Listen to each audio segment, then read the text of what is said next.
An Introduction to 2 Samuel. In the original Hebrew canon, 1st and 2nd Samuel were one volume. The prophets Gad and Nathan, who completed the writing of 1 Samuel, wrote all of 2 Samuel. The narrative covers a period of some 37 years, from 1077 to about 1040 BCE, when the writing was completed. 2 Samuel begins shortly after the death of King Saul and concludes just before the death of King David. The book is an intimate and honest account of David's life, as he sought to follow Jehovah with all his heart. In chapter 1, David receives tragic news. Saul and his son Jonathan have died in battle. Deeply grieved, David composes a dirge and calls it the bow. The rest of 2 Samuel can be divided into two sections. Chapters 2 to 4 cover David's kingship over Judah. Chapters 5 to 24 cover his rule over all Israel. In chapter 2, David goes to Hebron, where he is made king over the tribe of Judah. Meanwhile, Saul's army chief Abner makes Saul's son Ishbosheth king over the other tribes. In chapters 3 and 4, however, Abner and Ishbosheth are put to death, and in the following chapter, the people make David king over all Israel. David then captures the Jebusite stronghold of Zion and moves his capital there from Hebron. Zion becomes known also as the City of David. In chapter 6, David has the Ark of the Covenant brought to Jerusalem.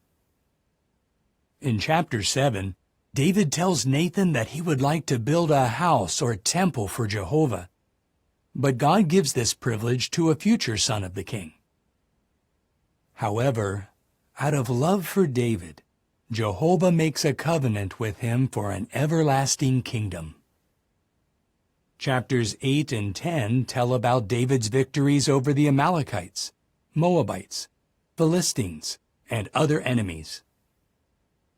Chapter 11 brings us to one of the darkest periods in David's life. He commits adultery with Bathsheba. She becomes pregnant, and David has her husband Uriah killed in battle. In chapter 12, Nathan, at Jehovah's direction, reproves David. He also says that calamity will befall David's house, and that Bathsheba's newborn son will die. Bathsheba, who is now David's wife, becomes pregnant again and gives birth to Solomon. In chapters 13 to 18, the foretold calamities on David's house begin.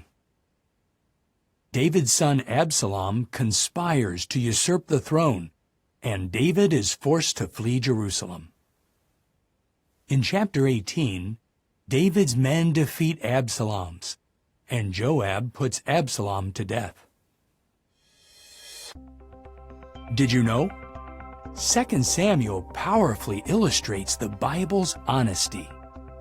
Even the failings of Israel's great leaders are openly exposed.